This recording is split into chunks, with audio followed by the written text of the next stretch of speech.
Today we'll talk about something a little bit different. We will talk about something that even Einstein had trouble understanding, combined with something that you use every day. That's right. We're going to combine quantum physics and computers. Quantum computing. I'll talk about the two basic parts of quantum physics that allow the quantum computers to work the way they do. So first, there is superposition. This allows the electron to be in a state of at several places at once. So if I was holding an electron in my left hand and the electron was in a superposition, I could theoretically hold it in my right hand, and both of the electrons I'm holding in the right and the left are the exactly same electrons. But the moment I would look at them, they will only be in one of the, or look at it, because it's only one, it will only be in one of the two positions. The superposition feature of electrons in quantum physics and quantum computing specifically is that you can have something called qubits. You know, normal computers run on ones and zeros, on and off. With quantum computers, you could have a 1, a 0, and a 1 and 0 at the same time.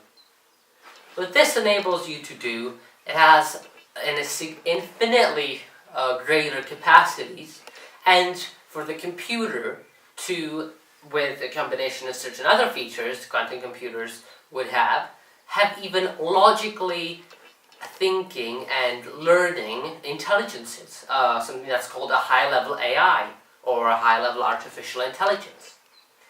With the way the superposition works, and also one of its most impressive features, is that, let's say I have an electron here, and that electron would, that information, that bit, qubit, would be 1. And then the second one would be 0. If you have these two, then it can only be either a yes or a no, an on and off. It can never be anything else. While with qubits, it could have significantly more processing power, as a qubit the difference basically is that when you have a computer, let's say, picking a best car for you, you have a red one, a pink one, an orange one, and an orange one. It would compare the red and pink first, and let's say we would say you prefer a pink car. So then it would compare the pink car to the orange one and select the orange one as you prefer orange. You would end up with an orange car.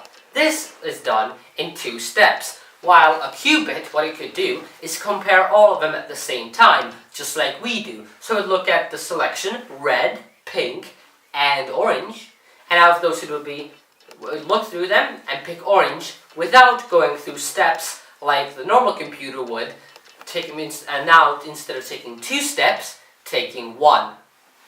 The second part of quantum physics that is used in quantum computing is entanglement. What entanglement allows you to do is have 2 electrons infinitely apart with no physical connections react to what is done to one. So let's say that if the electron on my right hand is charged with electricity, the electron in my left hand would, let's say, discharge electricity. This would allow for wireless and perfect transmission of electricity. And what it does is transfer information. So the reason why this works is still unknown. But the way we would use it is extremely simple. Because with a computer, normal computer that you might have, your smartphone or whatever, the speed of electricity and the speed of light is the limit. The fastest possible transfer of information is the speed of light. While with entanglement, this could be instantaneous. You could, from the one end of the universe, go infinite light years over to the other end of the universe, if universe has actual ends, which depends on what theory you believe in and which one you actually accept. But if it did, and you took it from one end of the universe to the other, and this would be distance and couldn't travel like in a circle, then this would be immediate, instantaneous, without taking any time at all. Which is why this is so impressive. The problem is that we cannot be sure that it's instantaneous. What we know that it's faster than anything we can measure. It is faster than light, or pretty much anything that we know of and we can measure. But if in the future we discover some kind of technology or technique that can measure some speeds at which the information is traveling, we might prove that it is actually not instantaneous. But as far as we're aware, it is instantaneous.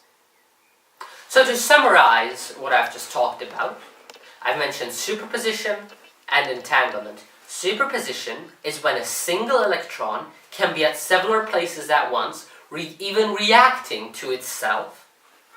And entanglement is when two independent electrons, without any physical bonds, can react to each other over infinite distances immediately.